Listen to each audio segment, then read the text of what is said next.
సామెతల గ్రంథము 31వ అధ్యాయము. మనము గడిచిన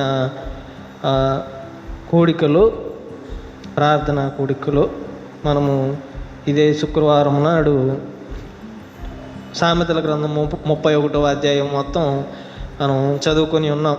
సామెతల గ్రంథం 31వ అధ్యాయం మొత్తం ఒక తల్లి తన కొడుక్కి చెప్తున్న దేవోక్తులు అంటే దేవుడి నోట నుంచి వచ్చే మాటలు లేదా వాక్యము అని.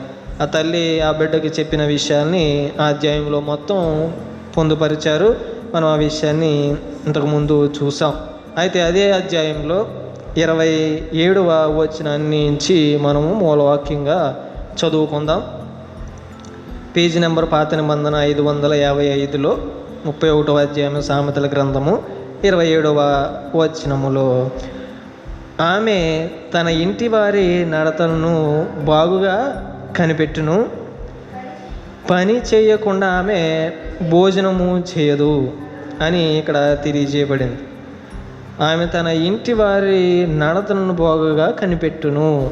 ఈ మనం చెప్పుకున్న విధానం ప్రకారం 31వ అధ్యాయము మొత్తము ఒక తల్లి తన కొడుక్కి చెప్పిన మాటలు, ఆ కొడుకు ఈ విషయాలన్నీ రాశాడనమాట.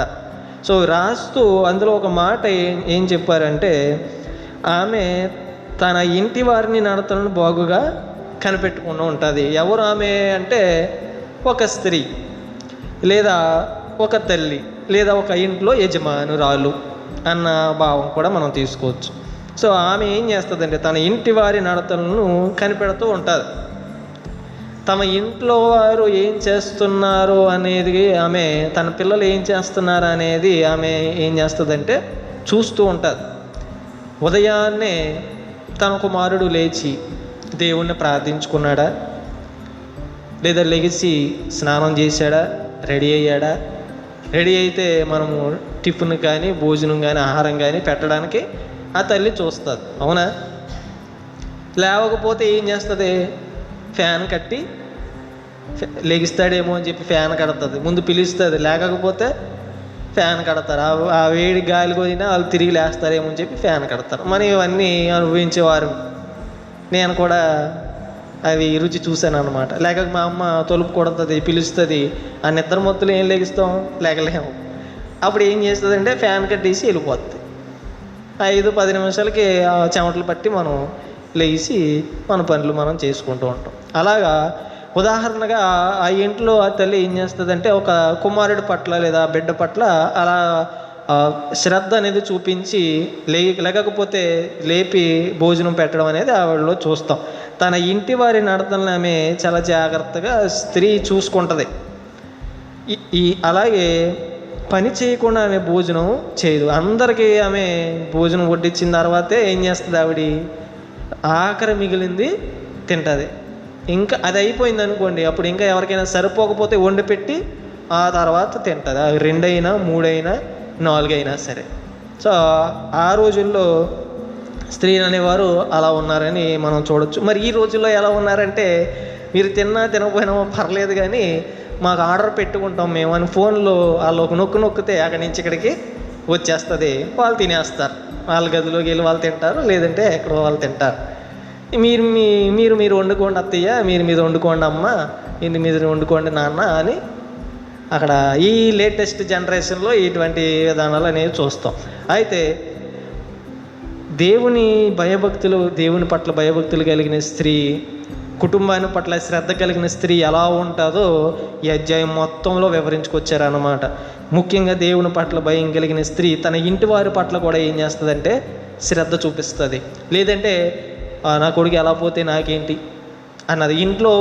ఇంట్లో ఉన్నంత మట్టుకే వాళ్ళు ఏం చేస్తారంటే వాళ్ళకి భోజనం పెట్టడము, వాళ్ళకి కావాల్సిన బట్టలు కొనడము, కొత్త బండి కొనడము, కొత్త బట్టలు కొనడము, వాళ్ళకి అవసరం లేకపోయినా సరే ఏంటంటే తాహతకు మించి వాళ్ళు ఖర్చు పెట్టడం పిల్లల పట్ల. ఉదాహరణకి పిల్లలు సైకిల్ తొక్కే వయసు అనుకోండి. ఇప్పుడు సైకిల్ తొక్కే వయసు గల పిల్లవాడికి పెద్ద పెద్ద బళ్ళు, ఆ బండి బరువు ఇతను మొయ్యలేడు, ఆ పిల్లవాడు మొయ్యలేడు. కానీ ఇతని బరువు కంటే ఆ బండి బరువు 2 ఇంతలు ఉంటుంది. అటువంటి బండిని ఏం చేస్తున్నారంటే అలా ఇస్తున్నారు.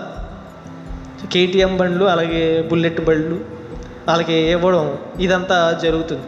సో అంటే ఇవ్వడం వరకు ఓకే, వాళ్ళకి బహుమతిగా ఇస్తున్నారు, ఓకే, ఇది బాగానే ఉంది. దాని తర్వాత దాన్ని వాళ్ళు ఎలా హ్యాండిల్ చేస్తారు, ఆ బండిని ఎలా నడుపుతారు రోడ్డు మీద వెళ్ళినప్పుడు, వీళ్ళు అనుకున్నట్టుగా వాళ్ళు మంచిగానే బండి నడుపుతాడో లేదంటే ఏదైనా తాగేసి బండి నడుపుతాడో కూడా విషయం వీళ్ళకి తెలియదు. ఇంట్లో ఉంటారు కాబట్టి, తల్లిదండ్రులకి వాళ్ళు ఇంట్లో ఉంటారు కాబట్టి, పిల్లలు ఈ కాలేజీ స్కూల్కి వెళ్ళిన తర్వాత వాళ్ళు ఏం చేస్తున్నారో ఎలా నడుపుతున్నారో తెలియదు. కానీ బయటికి వెళ్ళి చూస్తే వాళ్ళు ఎలా నడుపుతున్నారో సైలెన్సర్లు పీకి పెద్ద పెద్ద శబ్దాలతో ఏం చేస్తారంటే, ఎవరైనా ఒక హీరో బర్త్డే ఉందనుకోండి, ఏం చేస్తారంటే ఉన్న బండిని పీకి 2 పాటల కింద పీకి ఆ సౌండ్ వచ్చేలాగా రోడ్డు మీద సౌండ్ చేసుకుంటూ అటు ఇటు తిరుగుతారు. ఈ మధ్య కాలంలో ఇది కొంచెం తగ్గింది, కానీ మేము చదువుకునే కాలంలో ఇంకా అది ఎక్కువనే ఉండేది. వార్తలు ఎలా ఉండేవి అంటే, ఇప్పుడే ఆ వ్యక్తిని, ఆ కుర్రోడిని చూసినప్పుడు 10 నిమిషాల తర్వాత ఆ కుర్రోడు చనిపోయాడని ఫోన్ వచ్చేది. ఇలాగే ఆ బండి మీద ఫాస్ట్గా స్పీడ్గా వెళ్ళేవాడు ఆ ఎర్రంతం దగ్గర నల్లంతం దగ్గర ఆ రోడ్డు మీద యాక్సిడెంట్ అవ్వడం అన్నది చూస్తాం. అలాగే మేము 2-3 సార్లు నూతన సంవత్సరం వేడుకలు జరుగుతాయి కదా, ఆ 2-3 సార్లు మేము ఇదే వార్తలు విన్నాం. ఒకరైతే ఏకంగా చంపేశారనే వార్త కూడా విన్నాం ఆ రోజు రాత్రే. ఇంకా అక్కడి నుంచి ఎక్కడికి వెళ్ళకుండా డైరెక్ట్గా మేము ప్రార్థన అయిపోయిన తర్వాత ఇంటికి వెళ్ళిపోయాం. ఇప్పుడు బయట పరిస్థితులు ఈ యవ్వనస్తులు ఇలా ఉంటున్నారన్నమాట బయట. సో ఈ తల్లి ఏం చేస్తుందంటే, ఇలా ముందుగానే ఆ కుటుంబంలో ఇంటి వారి నడతలను కనిపెట్టుకుని జాగ్రత్త ఆమె చేస్తుంది. సో ఇలాగ చేయకుండా వాళ్ళు తర్వాత వచ్చే పరిస్థితుల్ని ఆలోచన చేయకుండా వాళ్ళకి ఏది పడితే అది ఎలా పడితే అలాగ వాళ్ళకి స్వేచ్ఛ కానీ, ఈ బహుమతులు కానీ, బండ్లు కానీ, ఇంకా వగేరా ఇవన్నీ ఇచ్చుకుంటూ పోతే వాళ్ళు సరైన విధానంలో ఉండేవారిగా ఉండట్లేదు. ఈ తర్వాత జరగబోయే పరిణామాలు కూడా ఏం చేయాలంటే, ఇంట్లో ఉన్న పరిపాలకులారు స్త్రీ ఏం చేయాలంటే ఆవిడ కనిపెట్టుకుని ఉండాలి. సో ఇలాగా ఈమె తన ఇంటి వారి నడతలను బాగుగా కనిపెట్టుకునేవారిగా ఆ స్త్రీ ఉండాలని తెలియజేయబడుతుంది. అలాగే మనము ఈ దైవికమైన స్త్రీకి ఉన్న కొన్ని విషయాల్ని మనం చూద్దాం. ఈ స్త్రీకి దేవుడి పట్ల ఉండవలసిన మక్కువ ఎలా ఉండాలో అన్నది కొంతమంది వ్యక్తుల ద్వారా ఈ రోజున మనము అధ్యయనం చేద్దాం దేవుని గ్రంథంలో. మొదటిగా ఆదికాండము 2వ అధ్యాయంలో, ఆదికాండము 2వ అధ్యాయము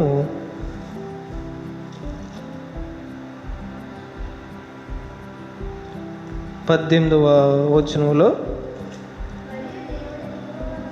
మరియు దేవుడైన యెహోవా నరుడు ఒంటరిగా ఉండుట మంచిది కాదు, వానికి సాటి అయిన సహాయమున వాని కొరకు చేయుదననుకొనెను. ఇప్పుడు స్త్రీ అన్నవారు పురుషుడి కంటే ఎక్కువ తక్కువ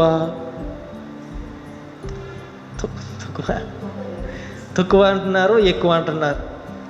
ఇది సమాజంలో మనకు కనిపించే కొన్ని విషయాలు, లేదా సమాజంలో స్త్రీ పట్ల చూపించే ధోరణి. పూర్వం స్త్రీ చదువుకునే పరిస్థితి కూడా ఆమెకు లేదు, కుటుంబంలో కూడా మాట్లాడే అర్హత ఆమెకి లేదు. సావిత్రిబాయి పూలే అనే ఆవిడ పోరాడి స్త్రీ చదువుకోవడానికి ఆమె అవకాశం కల్పించింది.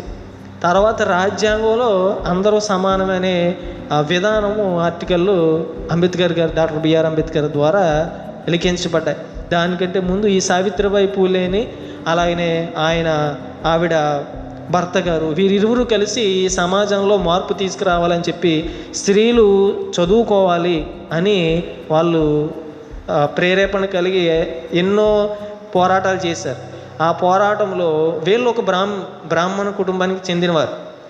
బ్రాహ్మణ కుటుంబానికి చెందినవారు అయినా సరే వాళ్ళు ఏం చేశారంటే స్త్రీ చదువుకోవాలనేవారు. కానీ మిగిలిన వారు ఏం చేసేవారు, వాళ్ళ వర్గంలో వాళ్ళే ఏం చేశారంటే దాన్ని వ్యతిరేకించారు. స్త్రీ చదువుకోవడం ఏంటి, స్త్రీ ఇంతవరకు చదువుకునేది లేదు, కుటుంబంలో నోరు ఎత్తి మాట్లాడడానికి లేదు, సలహా ఇవ్వడానికి లేదు, ఇప్పుడు చదువుకోమని చెప్తున్నారు. ఆ తెలివి వచ్చి ఏం చేస్తుంది, మనల్ని ప్రశ్నిస్తుంది. అందుకని ఇరువురి భార్యాభర్తల్ని అవమానం చేశారు. చంపడం జరగలేదు, ఎందుకంటే వాళ్ళ వర్గంలోలే కాబట్టి అవమానించారు. ఆ మట్టితో గుడ్లతో కొట్టారు. ఇవన్నీ ఆ స్త్రీకి చేశారు. ఆమె పోరాడుతుందని ఒక స్త్రీ కోసం. ఈ చరిత్ర ఇప్పుడున్న జనాలకి ఎవరికి చాలామందికి తెలియదు. ఇప్పుడు స్త్రీలు, ఆడపిల్లలు చదువుకుంటున్నారంటే దాని వెనక ఒక స్త్రీ పోరాటం ఉంది. ఆ స్త్రీ నోరు ఎత్తి ఆ గలము చూపించింది కాబట్టి, ఆ పోరాడింది కాబట్టి రాజ్యాంగంలో హక్కు రాయబడింది. ఇప్పుడు ప్రస్తుతం రాబో తరాలు కూడా స్త్రీలు ఆడపిల్లలు అనేవారు చదువుకునే అవకాశం ఉంది. అప్పుడు అది లేదు. కాబట్టి ఇప్పుడు స్త్రీ సమానం కాదు అనే విధానాలు అప్పుడు ఉన్నాయి, ఇప్పుడు కాదు. స్త్రీని దేవుడు సమానంగానే చేశాడు. అప్పుడు మనము చదువుకున్నాం. ఎందులో అంటే ఆదికాండం 2:18 చదువుకున్నాం. నరుడు ఒంటరిగా ఉండడం మంచిది కాదు, వానికి సాటి అయిన సహాయమును వాని కొరకు చేయదుననుకొను. సాటి అయిన సహాయం. ఇప్పుడు మగవాడికి సాటి ఎవరు అంటే స్త్రీ. ఇప్పుడు ఆయన ఎంత ఉన్నాడో అంతే స్థాయిలో, అంతే సామర్థ్యం కలిగిన సహాయకురాలను ఎవరిచ్చారంటే దేవుడు ఇచ్చాడు. ఇప్పుడు మరి సమానం కాదు అనడానికి ఏముంది? ఇక్కడ ఎక్కువ కాదు, తక్కువ కాదు, సాటి అయిన సహాయం అంటే సమాబుజ్జి అని. ఇక్కడ ఎక్కువ లేదు, తక్కువ లేదు. కాబట్టి మీరు అపోహలోంచి బయటికి రండి. దేవుడు సమానంగానే అక్కడ చేసినట్టు మనం చూస్తాం. అలాగే ఇదే 2వ అధ్యాయం 21 22 వచనంలో కూడా మనం ఆ విషయాన్ని చూస్తాం. ఆమెను తయారు చేసిన విధానం కూడా మనం చూస్తే, అప్పుడు దేవుడైన యెహోవా ఆదామునకు గాఢ నిద్ర కలుగజేసి అతడు నిద్రించినప్పుడు అతని ప్రక్కడెముకలలో ఒకదాన్ని తీసి ఆ చోటును మాంసంతో పూడ్చివేసెను. ఇప్పుడు పక్కటెముక నుంచి ఆమెను తీసి చేశారు. పైన కింద కాదు, ప్రక్కటెముక.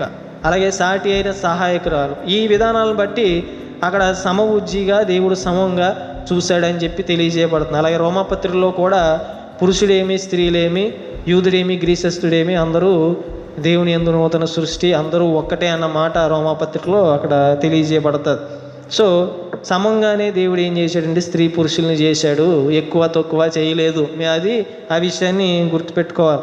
కాబట్టి స్త్రీ అనేది ఆ రోజుల్లో అయినా ఈ రోజుల్లో అయినా సమమే. కానీ ఆ రోజుల్లో జనాలు ఏం చేశారంటే స్త్రీని అనగదొక్కేశారు, ఆమె గొంతుని బయటికి రానివ్వలేదన్నమాట. అది అప్పుడు జరిగిన విషయాలు. దేవుడైతే సమంగానే చేశాడన్నది మీరు గుర్తుంచుకోవాలి. అలాగే ఇదే 4వ అధ్యాయం ఆదికాండములో దేవుణ్ణి గుర్తు పెట్టుకున్న స్త్రీ, ఒక స్త్రీ అక్కడ మనం చూస్తాం. 4వ అధ్యాయము 1వ వచనంలో చూస్తే,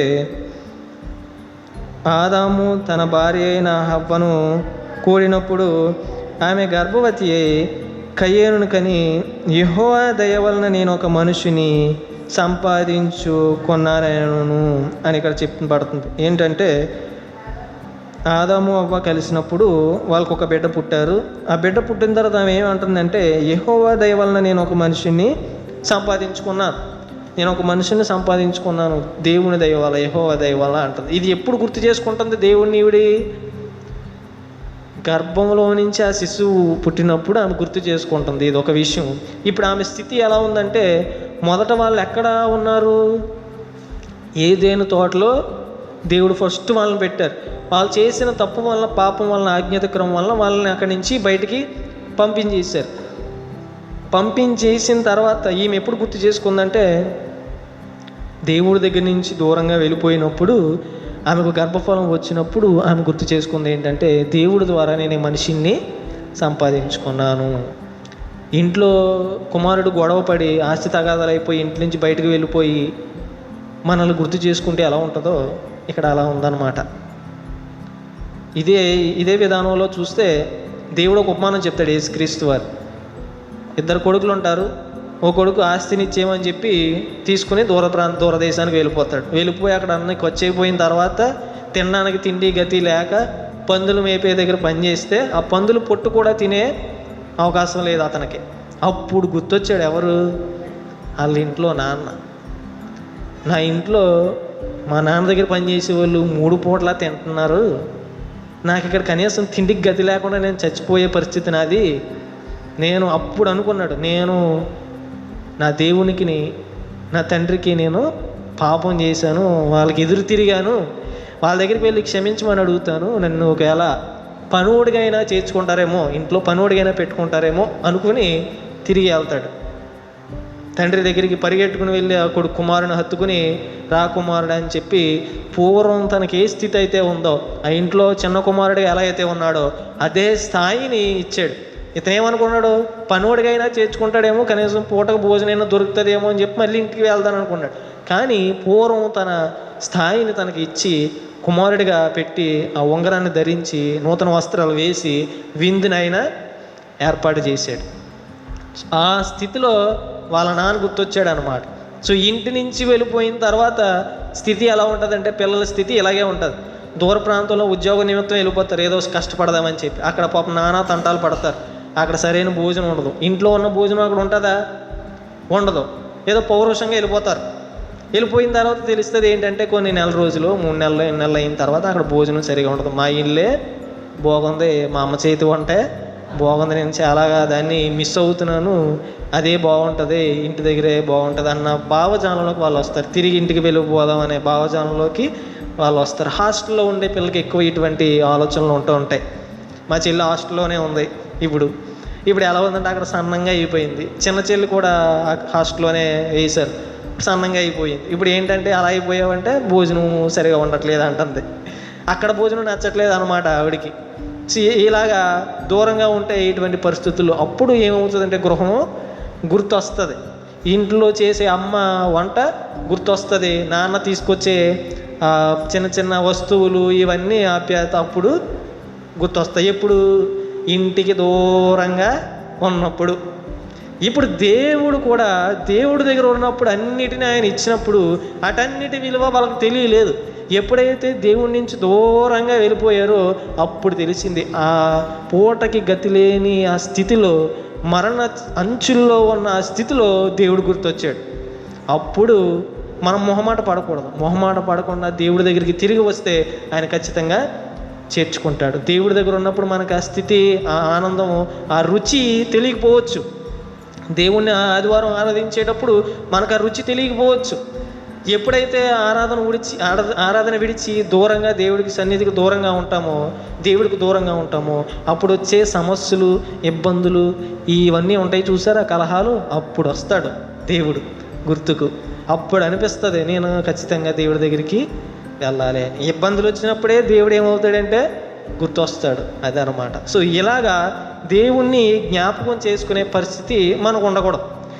మనకి కష్ట నష్టాల్లో ఉన్నప్పుడే దేవుడు గుర్తు రాకూడదు. మనకి ఎప్పుడు ఆయన మైండ్లోనే మనకు ఉండాలి, ఎప్పుడు ఆయన గుర్తులోనే మనకి ఉండాలి. మనం ఎప్పుడు ఆయన మర్చిపోయేవారుగా ఉండకూడదు అనేది మనం గుర్తుంచుకోవాలన్నమాట. ఇలాగా ఈ పాపపు స్థితిలో ఉన్న ఈ హవ్వమ్మ కూడా తనకి బిడ్డ పుట్టినప్పుడు దేవుణ్ణి గుర్తు పెట్టుకుని ఉంది. నేను పాపం చేశాను కదా, నేను ఇంట్లో లేను కదా, అంటే ఆ ఏదైనా తోటలో నేను లేను కదా, దేవుని గుర్తు చేసుకోవడం ఎందుకు అని అనుకోలేదు ఈవిడి. దూరంగా ఉన్నా సరే ఆవిడ ఏం చేసిందంటే కుటుంబాన్ని గుర్తు చేసుకుంది. కుటుంబాన్ని విడిచి చాలామంది దూర ప్రాంతానికి వెళ్తారు. దుబాయ్ వెళ్తారు, కువైట్ వెళ్తారు, ఇంకా వేరే సింగపూర్ వెళ్తారు, అమెరికా వెళ్తారు, వీటన్నిటి చోటుకి వెళ్తారు. ఇలా వెళ్ళినప్పుడు కుటుంబాన్ని విడిచి ఆ స్త్రీ వెళ్తుంది. ఆ కుటుంబాన్ని ఆవిడ ఏం చేసుకోవాలి? ఆవిడ గుర్తు చేసుకోవాలి. అలాగా కుటుంబం పట్ల శ్రద్ధ ఉన్న ఆవిడ, మూలవాక్యం మనం చదువుకున్నాం, ఆమె తన ఇంటిని నడతను ఏం చేస్తుంది? ఆవిడ జాగ్రత్తగా చూసుకుంటుంది, కనిపెట్టుకుంటుంది అని మూలవాక్యంలో మనం చదువుకున్నాం. ఆమె ఎంత దూరంలో ఉన్నా సరే ఏం చేస్తుంది? ఇంట్లో వాళ్ళకి ఫోన్ చేస్తుంది, వీడియో కాల్ చేస్తుంది, ఎలా ఉన్నారమ్మా, తిన్నారా అని కుటుంబంలో వాళ్ళందరినీ ఆవిడ ఏం చేస్తుందంటే పరామర్శిస్తుంది, పలకరిస్తుంది. ఇది దైవికమైన స్త్రీకి ఉన్న లక్షణం అన్నమాట. దేవుడి జ్ఞానం కలిగిన స్త్రీకి ఉన్న లక్షణం, తన ఇంటిని బాగు చేసుకోవాలనే ఆ స్త్రీకి ఉన్న లక్షణం. ఆమె దూరంగా ఉంది కదా అని చెప్పి మర్చిపోలేదు. కొంతమంది దూరంగా ఉంటారు, ఉద్యోగ నిమిత్తమే, చదువు నిమిత్తమే దూరంగా వెళ్ళిపోతారు. వెళ్ళిపోయి అక్కడ ఏంటంటే వేరే వాళ్ళతో సంబంధం పెట్టుకునే వారుగా చాలామంది ఉన్నారు. ఇంట్లో భర్త లేకపోయినా సరే, ఇంట్లో వాళ్ళ దగ్గర లేకపోయినా సరే, పిల్లల్ని చదువుకోమని హాస్టల్లో జాయిన్ చేసినప్పుడు వీళ్ళు అక్కడ ఏం చేస్తున్నారంటే చదువు తప్ప మిగిలినవన్నీ చేస్తున్నారు. సో ఇలా ఇంటికి దూరంగా ఉన్నప్పుడు వాళ్ళు ఏం చేయాలంటే, దేవుని భక్తి కలిగిన వారైతే కనుక ఖచ్చితంగా దేవుణ్ణి జ్ఞాపకం పెట్టుకుంటారు. ఇంటి కుటుంబ పరువుని మర్యాదని కూడా వాళ్ళు ఏం చేస్తారంటే జ్ఞాపకం పెట్టుకుని మర్యాదగా వాళ్ళు నడుచుకుంటారు. అలాగా నడుచుకోలేని వారు, దేవుని భక్తి లేని వారు, దేవుణ్ణి గుర్తుపెట్టుకోలేని వారు అని మనం గుర్తుపెట్టుకోవాలి. ఇలాగా ఈ అవ్వమ్మ కూడా ఏంటంటే దేవుణ్ణి గుర్తుపెట్టుకుని ఉంది. ఏదైనా తోటలో లేకపోయినా సరే, ఇంట్లో లేకపోయినా సరే ఏం చేసిందంటే దేవుని గుర్తుపెట్టుకుని ఆయనకి కృతజ్ఞతలు చెప్తుంది. బిడ్డ ప్రసవించినప్పుడు, బిడ్డ పుట్టినప్పుడు ఆమె దేవునికి కృతజ్ఞతలు చెప్పడం, ఆయన గుర్తుపెట్టుకోవడం మనం అక్కడ చూస్తాం. ఇది ఈ స్త్రీలో ఉన్న మొదటి విషయము. అలాగే మరొక విషయము మనం చూస్తే, మరొక స్త్రీ విషయంలో మనం చూస్తే నిర్గమకాండము 1వ అధ్యాయము 17వ వచనములో, నిర్గమకాండము 1వ అధ్యాయము 17వ వచనంలో అక్కడ మరియు ఐగుప్తు రాజు 17వ వచనం, మొదటి అధ్యాయం 17వ వచనంలో చదువుతున్నాను చూడండి. అయితే ఆ మంత్రసానులు దేవునికి భయపడి ఐగుప్తు రాజు తమ ఆజ్ఞాపించినట్లు చేయక మగపిల్లలను బ్రతకనీయగా ఐగుప్తు రాజు ఆ మంత్రసానులను పిలిపించి మీరెందుకు మగపిల్లలను బ్రతికించితే, ఈ పని ఏల చేసిరా అని అడిగాను. అందుకు ఆ మంత్రసానులు, హెబ్రీ స్త్రీలు ఐగుప్తు స్త్రీలు వంటి వారు కారు, వారు చురుకైన వారు.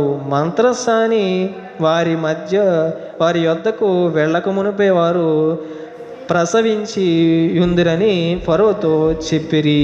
దేవుడు ఆ మంత్రసానులకు మేలు చేసి ఆ జనము విస్తరించి మిక్కిలి ప్రబల్లెను. ఇక్కడ రాజు ఆజ్ఞాపించాడు మంత్రసానులకి, ఆ హెబ్రీ స్త్రీలు కన్నా మగపిల్లల్ని చంపేయండి అని చెప్పి ఆజ్ఞాపిస్తాడు. ఈ మంత్రసానులు ఏం చేస్తారంటే రాజు ఆజ్ఞ కంటే దేవునికి భయపడి, వీళ్ళు దేవుని ప్రజలైన పిల్లల్ని చంపితే మాకేమవుతుందంటే మా మీద ఉగ్రత వస్తుంది, దేవుడు మమ్మల్ని ఏదైనా చేసే అవకాశం ఉంటుందని దేవుడికి భయపడి ఈ రాజు మాటలు లెక్క చేయకుండా దేవుడి ప్రజలకి వాళ్ళు ఏం చేశారంటే మేలు చేశారు. ఈ మంత్రసానులు ఎవరంటే స్త్రీలు ప్రసవించినప్పుడు వాళ్ళ దగ్గర ఉండి ప్రసవాన్ని అవ్వడానికి సహాయపడతారు.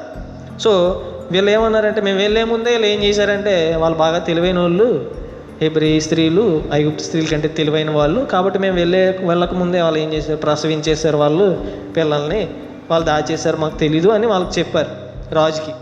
వాస్తవానికి రాజు చెప్పిన పని చేయకపోతే చంపేస్తాడు, రాజరికం అలాంటిది. సో వాళ్ళు దానికి భయపడకుండా ఎవరికి భయపడ్డారు, దేవునికి భయపడ్డారు. దాని ప్రతిఫలం ఏంటి, తన జాతిని దేవుడు ఏం చేశాడంటే వృద్ధి చేశాడు. ఈ మంత్రసానులు చేసే ఈ పనిని, వాళ్ళ జాతిని, తర్వాత తరాలని దేవుడు వృద్ధి చేశాడు. రాజు మాట కాకుండా, అంటే రాజు మాట దేవుడి ప్రజలకి వ్యతిరేకంగా, దేవుడి చిత్తానికి వ్యతిరేకంగా ఉంది కాబట్టి వీళ్ళు ఏం చేశారంటే దేవుడి మాట విన్నారు. కాబట్టి ఇక్కడ మనం అర్థం చేసుకోవాల్సింది, ఒక స్త్రీ దేవుని మాట లక్ష్యం ఉంచితే, దేవుని చిత్త ప్రకారం నడుచుకోగలిగితే ఏంటంటే తన కుటుంబం అనేది ఏమవుతుందంటే వృద్ధి చెందుతుంది. దేవుడి ద్వారా మనం ఏం పొందుకుంటామంటే ఆ దీవెనలు మనం పొందుకునేవారిగా ఉంటాం. ఇక్కడ ఈ మంత్రసానులు అనేవారు స్త్రీలే కదా. సో వీరు వారి జాతిని కాపాడుకోవడానికి సహాయం చేసిన వారు అవుతారు. వీళ్ళు చేసిన ఒక పని వల్ల ఏమైంది, వాళ్ళ జాతే ఉనికిలో ఉంది. ఒకవేళ వీళ్ళు అలా కాకుండా చంపేస్తే వాళ్ళకి శిక్ష అనేది ఖచ్చితంగా వద్దును. కాబట్టి ఇక్కడ వాళ్ళ జాతిని కాపాడడానికి వాళ్ళు చేసిన పని దేవుడు మెచ్చదగినది. దేవుడు తన ప్రజల పట్ల చూపించిన శ్రద్ధను బట్టి ఆ మంత్రసానులు దేవుడు ఏం చేశాడంటే కాపాడాడు.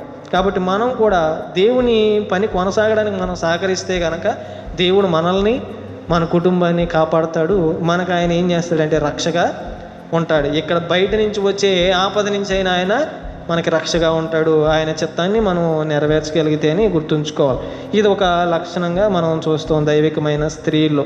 మరొక స్త్రీ చూద్దాం మనం ఒకసారి. రాజుల రెండవ గ్రంథము దేవుని పనికి సహకరించిన స్త్రీ. ఏ విధంగా మనం సహాయపడతాం, స్త్రీలు సంఘములో దేవుని పనిలో ఏ విధంగా సహాయపడతాం అన్న విషయాన్ని చూస్తే, రాజుల రెండవ గ్రంథము 4వ అధ్యాయంలో మనము ఆ విషయాన్ని చూడవచ్చు. అక్కడ ఒక స్త్రీ ఉంటుంది. రాజుల గ్రంథము 4వ అధ్యాయము 8వ వచనం నుంచి, ఒక దినముందు ఎలీషా షునేము పట్టణమునకు పోగా అచ్చట గనురాలైన ఒక స్త్రీ భోజనమునకు రమ్మని అతని బలవంతము చేసెను గనుక అతడు ఆ మార్గమున వచ్చినప్పుడల్లా ఆమె ఇంట భోజనము చేయుచు వచ్చెను అని ఇక్కడ తెలియజేయబడింది. 9వ వచనంలో, ఒక దినమందు ఎలీషా షునేమి పట్టణమునకు పోగా, ఎలీషా అనే ఒక సేవకుడు షునేమి అనే ప్రాంతానికి వెళ్ళాడు. ఆ రోజు వెళ్ళినప్పుడు ఏమైందంటే అక్కడ గనురాలైన ఒక స్త్రీ ఉంది. గనురాలైన ఒక స్త్రీ అని రాశారు, అక్కడ పేరు రాయాలి. షునేమి పట్టణంలో గనురాలైన ఒక స్త్రీ అంటే బాగా ఉన్నతంగా డబ్బున్న వ్యక్తి, వెల్దీ ఉమెన్ అని కూడా అనుకోవచ్చు. సో గనురాలైన ఒక స్త్రీ ఏం చేసిందంటే భోజనం ఒక రండి అని చెప్పి ఆ సేవకుడిని బలవంతం చేసింది. అతడు వచ్చే మార్గంలో ప్రతిసారి ఏం చేసేవాడంటే అక్కడ వాళ్ళ దగ్గర భోజనం చేస్తూ ఉండేవాడు. ఆమె ఇక్కడ మనం గమనించాం, ఆమె ఏం చేసిందా, ఆ సేవకుడికి భోజనాన్ని ఏర్పాటు చేసింది. ఆ రోజుల్లో వేరే ప్రాంతం నుంచి ఇప్పటిలాగా మనకు హోటల్స్ ఇవన్నీ లేవు కదా, టిఫిన్ సెంటర్స్ ఇవన్నీ లేవు. సో దూర ప్రాంతం నుంచి ఆ సేవకుడు వస్తున్నప్పుడు ఆమె ఆ సేవకుడికి భోజనం ఏర్పాటు చేసింది. మొన్నటి దినాన్న లక్ష్మి గారు సేవకులకి వాళ్ళ ఇంట్లో కూర వండితే ఆ కూరను వాళ్ళు భోజనం బాక్స్లో పెట్టి పంపించారు. ఇలా వచ్చినప్పుడు ఆయన బండార్లంకి వచ్చినప్పుడు, సో ఆయన ఈ మార్గంలో వచ్చినప్పుడు ఆవిడ ఏం చేశారంటే ఆ కూర కానీ ఆ అన్నం కానీ ఆహారము ఆ సేవకుడికి ఇవ్వడానికి ఆవిడ ఆసక్తి చూపించారు. ఆ బాక్సులు కూడా తెచ్చాం, ఇక్కడే ఉన్నాయి. సో ఇలాగా స్త్రీలైన వారు దేవుని సేవకుల పట్ల ఆసక్తి అనేది ఒక రకరకాలుగా కనపరుస్తూ ఉంటారు. కొంతమంది ఆహార పెట్టడంలో కనపరుస్తూ ఉంటారు, కొంతమంది వారికి సహాయం చేయడంలో కనపరుస్తూ ఉంటారు, కొంతమంది వారి ఈ చర్చ్ శుభ్రం చేయడంలో, నిర్మాణం చేయడంలో సహకరిస్తూ ఉంటారు, అలాగే సువార్త పరిచర్యలో సహకరిస్తూ ఉంటారు. ఇలాగ అనేక రకాలుగా ఏం చేస్తారంటే ఆర్థికంగా సహకరిస్తూ ఉంటారు సువార్త. ఎందుకంటే వాళ్ళు వెళ్ళి బోధ చేయలేరు కాబట్టి ఆర్థికంగా సహాయం చేసి ఎక్కడైనా మీటింగ్ పెట్టడానికి అది తోడ్పాటుగా ఉంటుంది. కాబట్టి ఈ విధంగా అనేక రకాలుగా సహాయపడుతూ ఉంటారు. ఇక్కడ షునేమీరాలైన స్త్రీ కూడా ఏం చేశారంటే ఆ దారిన వెళ్ళే ఆ సేవకుడికి పిలిచి ఆమె ఏం చేసిందంటే భోజనం పెట్టింది. ఈ మన గన్నవరంలో డొక్కా సీతమ్మ అనే పేరు అన్నారా? గన్నవరం బ్రిడ్జికి డొక్కా సీతమ్మ అనే పేరు పెట్టారు. ఎందుకు పేరు పెట్టారని నేను అక్కడికి వెళ్ళినప్పుడు నాన్నగారు చెప్పారు ఏంటంటే, యువతల ఒడ్డు నుంచి అవతల ఒడ్డుకి వెళ్ళే దారిలో ఎవరైనా, అప్పుడు బ్రిడ్జి లేదు కదా, ఆ తెడ్డులోనో పడవలోనో వెళ్ళేవారు. అవతల నుంచి యువతల ఒడ్డుకు వచ్చే దారిలో ఆకలి అని ఎవరైనా అంటే ఆ తల్లి ఏం చేసేదంటే భోజనం పెట్టేదన్నమాట. ఆ భర్త భార్య కూడా భోజనం పెట్టేవారు. వారు బ్రాహ్మణులు అన్నట్టుగా చెప్తారు. సో వారు భోజనం పెట్టేవారంట. ఒకానొక సందర్భంలో వాళ్ళకున్న డబ్బు ఆస్తి మెల్లమెల్లగా తరుగుతూ వచ్చింది. అప్పుడు ఆ భర్త ఏమన్నాడంటే, ఇంకా మనకి ఎందుకు, మన దగ్గర డబ్బులు లేవు కదా, మనం ఇంకా ఎందుకు పెట్టడము, మన దగ్గర లేనప్పుడు, మనం ఉన్నప్పుడు మనం ఎలాగా పెట్టాం, లేనప్పుడు మనం ఏం చేద్దామంటే మనం చూసుకుందామని భర్త అన్నప్పుడు ఆ స్త్రీ చెప్పిన మాట ఏంటంటే, ఆ తల్లి చెప్పిన మాట, ఆకలి అన్న ప్రతి ఒక్కడి రూపంలో నేను నా దేవుణ్ణి చూస్తున్నాను అని చెప్పిందంట ఆవిడ. ఎంత గొప్ప మాట ఆవిడ నోటి నుంచి వచ్చింది. ఆకలి అన్న వారికి పెట్టడం ఒక లెక్క అయితే, లేని స్థితిలో కూడా పరాయి వ్యక్తిలో, పరాయి మనిషిలో ఆకలి ఆ స్థితిలో దేవుణ్ణి చూసి ఆమె ఏం చేసింది, భోజనం పెట్టింది. ఆ స్థితిలో భోజనం పెట్టడం కూడా ఏంటంటే చాలా గొప్ప విషయం. ఆ భోజనము వాళ్ళకి కడుపు నిండుతుంది, మనసు కూడా వాళ్ళకి ఏంటంటే నిండుతుంది. అలాగే అది దేవుని పట్ల కూడా, అంటే ఈమెకే కాదు, ఆ తిన్న వ్యక్తికి కూడా ఏంటంటే దేవుని పట్ల మక్కువ నమ్మకం కూడా కలిగే అవకాశం ఉంటుంది.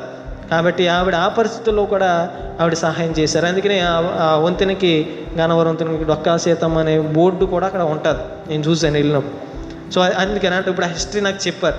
ఇలాగా ఈ షునేమీరాలైన స్త్రీ కూడా ఏంటంటే ఈ సేవకుడికి ఆమె భోజనం ఏర్పాటు చేసి, ఆ సేవకుడు సేవ చేయడానికి కావాల్సిన శక్తి ఏంటి, ఇప్పుడు ఆ భోజనం చేయడం వల్ల అనుగ్రహించబడుతుంది. ఎదుటి వ్యక్తిలో దేవుణ్ణి చూడగలిగేలాగా ఆ స్త్రీ ఉంది.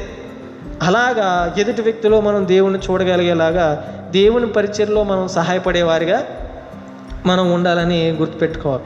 మనం దేని విషయమై సిగ్గుపడకూడదు. భోజనం పెట్టడం విషయంలో సిగ్గుపడకూడదు, దేవుని వాక్యం చదవడంలో సిగ్గుపడకూడదు, దేవుని పాటలు స్తుతించడంలో సిగ్గుపడకూడదు. అందరూ ఉన్నారు కదా అని సిగ్గు అసలు మొహమాటం అసలు పడకూడదు. దేవుని స్వార్థ విషయంలో, దేవుడి విషయంలో అసలు సిగ్గుపడితే ఆయన మన విషయంలో సిగ్గుపడతాడని చెప్పి దేవుని వాక్యంలో తెలియజేయబడింది. కాబట్టి మనం ఆయన గురించి సిగ్గుపడవద్దు, ఆయన్ని మన గురించి సిగ్గుపడేలాగా చేయొద్దు. కాబట్టి మనం ఈ విధంగా ఈ సునేమిరాలైన స్త్రీ నడుచుకున్న విధానం ప్రకారం మనం నడుచుకుందాం, దేవుని సేవకుడికి సహకారిగా ఉందాం.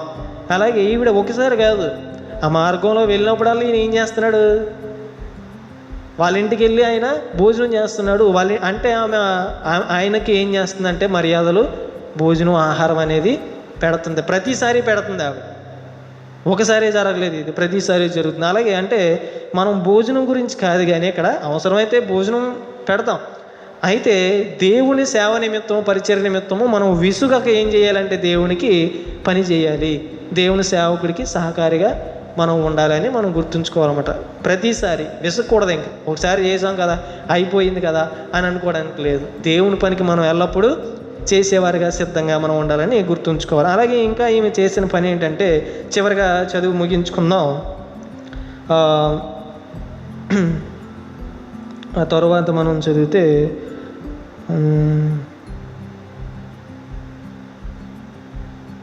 10వ వచనము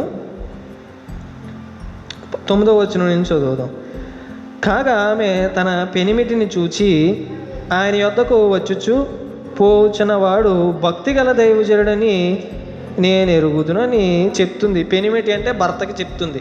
ఏంటంటే ఇప్పుడు మన దగ్గరికి వచ్చే ఇతను భక్తిగల దైవజనుడని నాకు అర్థమవుతుంది అని చెప్తూ, కావున 10వ వచనం, మనము అతనికి గోడ మీద ఒక చిన్న గది కట్టించి అందులో అతని కొరకు మంచము, బల్ల, పీట, దీపస్తంభము నుంచుదుము.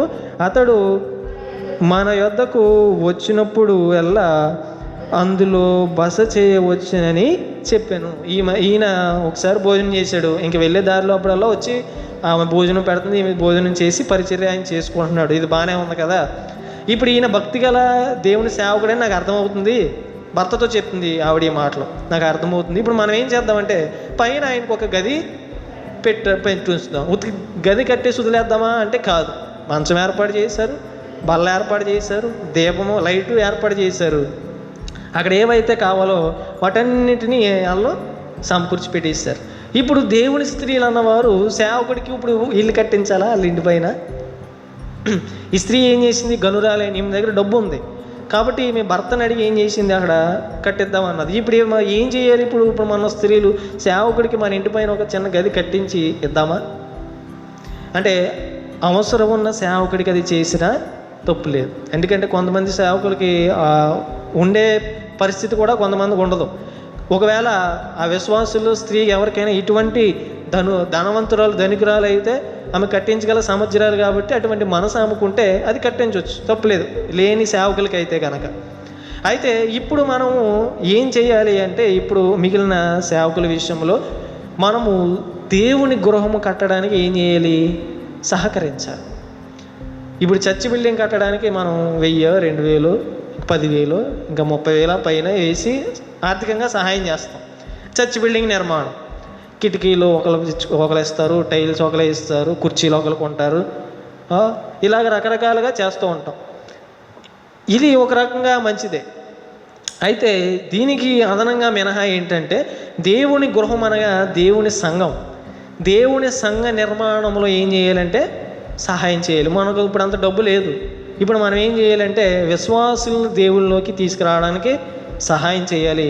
సజీవమైన రాళ్ళగా కట్టడానికి మనము స్త్రీలు అన్నవారు సహాయం చేయాలని మనం అర్థం చేసుకోవాలి.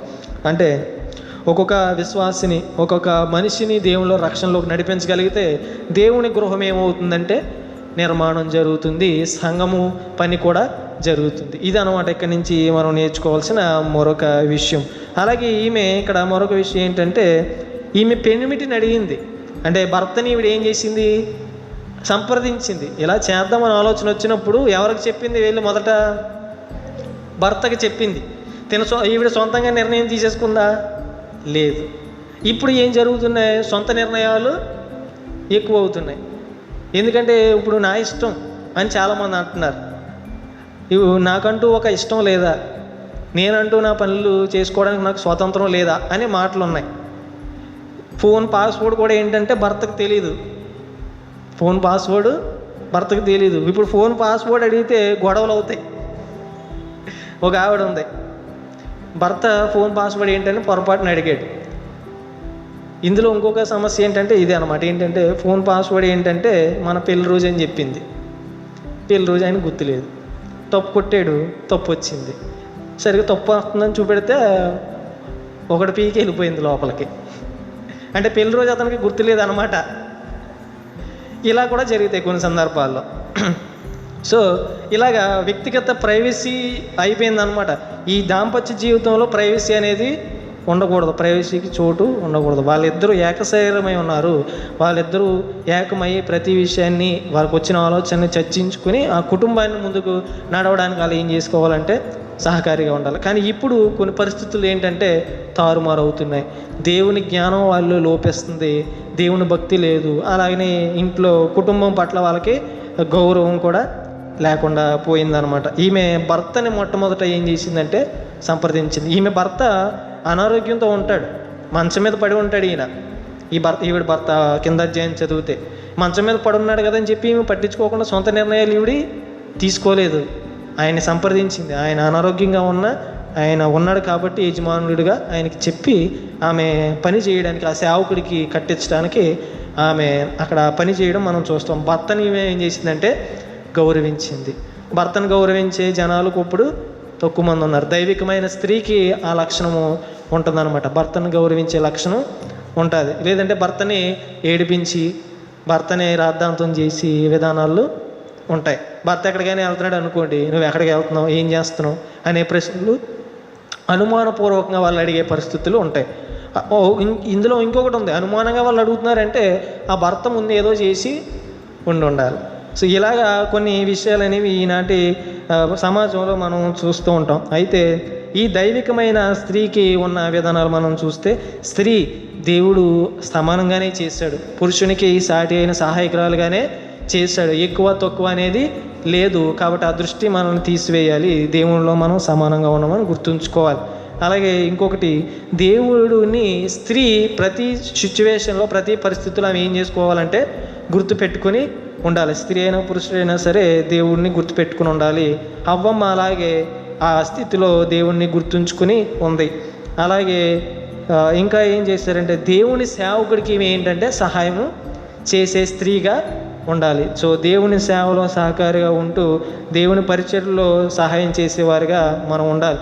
అలాగే చాలామంది చాలా రకాలుగా దేవుని పరిచర్యలో సహకారిగా ఉంటారు, సహాయం చేస్తారు. కాబట్టి దేవుడు అటువంటి స్త్రీలని, అటువంటి కుటుంబాలని దేవుడు ఏం చేస్తాడంటే దీవించి నడిపిస్తాడు. మంత్రసానులు ఏ విధంగా అయితే దేవునికి లోబడ్డారో అదేవిధంగా ఏ స్త్రీ అయితే లోబడుతుందో దేవుని చిత్తానుసారంగా ఏ స్త్రీ తన కుటుంబాన్ని నిర్మించుకుంటుందో దేవుడు ఆ స్త్రీని, ఆ కుటుంబాన్ని భద్రపరిచి కాపాడి నడిపిస్తాడని మనం గుర్తుంచుకుందాం.